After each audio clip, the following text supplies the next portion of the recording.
Let me add a few words about culture. In Canada, we do have some indigenous sorts of culture, little pockets of culture. And in Richmond, for instance, there's a very vital Chinese culture. And in Vancouver, there's a vital Chinese culture. And there's a vital East Indian culture in Surrey and some parts of the Fraser Valley. And what is the center of those cultural entities? Well, it's language.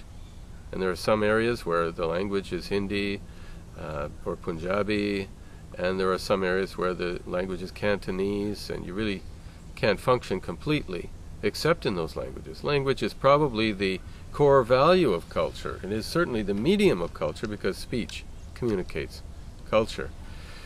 But the problem with that is that we are creating cultural ghettos. There is no interrelation between those cultures, and there is no common denominator with the rest of, shall we call it, English-speaking culture, or French-speaking culture in the province of Quebec. Probably the integration of the Haitian community into Quebec is better than the integration of the Punjabi community into Vancouver because of language. But this creates division. It creates the fact that the Tamil Tigers could have support in Toronto, and the Tamils could raise 20,000 people on the streets of Toronto to create a demonstration over something happening halfway around the world. It does not create a common cultural value. It creates cultural ghettos and cultural conflict. The Canadian idea is to avoid all that by glossing it over and pretending it doesn't exist. But it does. And in the real world, it's quite obvious that it does.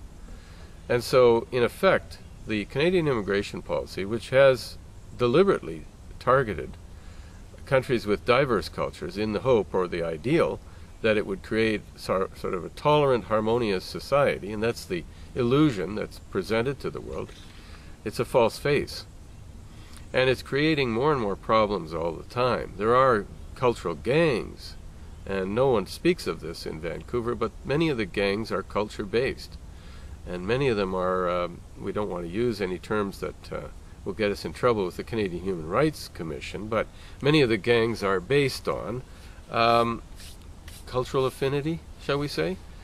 And the result being that we have a society breaking down in Canada for the lack of a common culture, the lack of any common ideals, and the ghettoization created by Ottawa's immigration policy. This is not to say these cultures aren't fine, aren't wonderful.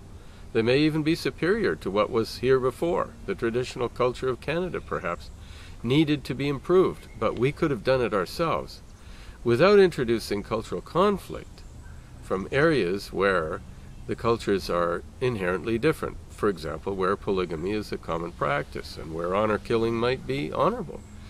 But this was not Canada. It should not be Western Canada. But it is Canada.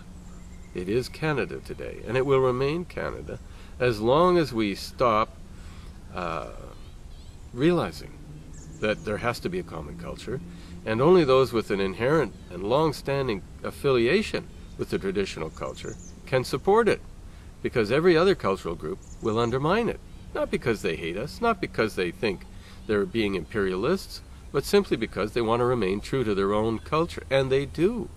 Notwithstanding all the wonderful stories the media tell us, notwithstanding all the wonderful illusions the government of Canada would promote in the name of multiculturalism.